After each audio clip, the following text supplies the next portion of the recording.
যে সেনা সদস্যরা শহীদ হয়েছেন তাদের আত্মার মাগফিরাত কামনা করছি, তাদেরকে আমি সর্বোচ্চ শ্রদ্ধা জানাচ্ছি।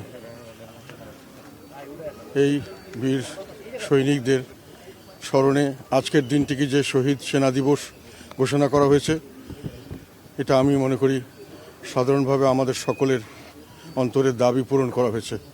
এটাকে যথাযথ মর্যাদায় প্রতি বছর এই দিনটি পালিত হবে, এটি আমাদের প্রত্যাশা।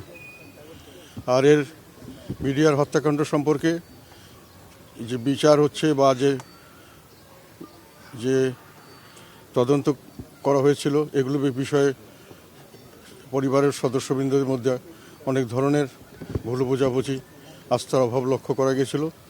বর্তমান সরকার আবার এটাকে পুনঃ তদন্ত করছেন। আমরা যেটা মনে করি, যে কোনো তদন্ত, যে কোনো বিচার কার্য করা উচিত সম্পূর্ণ নিরপেক্ষতার ভিত্তিতে। কাজেই বর্তমানে যেটা হচ্ছে সেখানেও আমরা আশা করব সম্পূর্ণ নিরপেক্ষভাবে, নিরপেক্ষ দৃষ্টিভঙ্গিতে যেন এই তদন্ত কার্য এবং পরবর্তী কার্যক্রম করা হয়। কেননা একটা জিনিস আমাদেরকে কিছুটা হলেও ব্যথিত করে, যখন আমরা দেখি যে বিগত সরকারের অনেক কিছুই খারাপ ছিল, কিন্তু এখন একটা নতুন ধরনের সংস্কৃতি চালু হয়েছে। বিগত সরকারের যা কিছু ভালো, এখন সেগুলোই হলো খারাপ।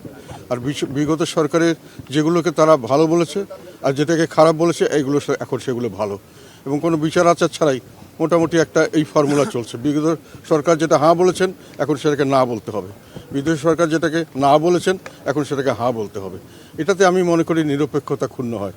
সব কিছুকে বিচার বিবেচনা করা উচিত এবং সম্পূর্ণ স্বাধীন এবং নিরপেক্ষভাবে করে এই বিচার কার্যগুলি সম্পাদন করলে আমি মনে করি পরিবারের সদস্য সকলেই সুখী হবেন। আমিও শহীদ পরিবারের সদস্য বলা যায়।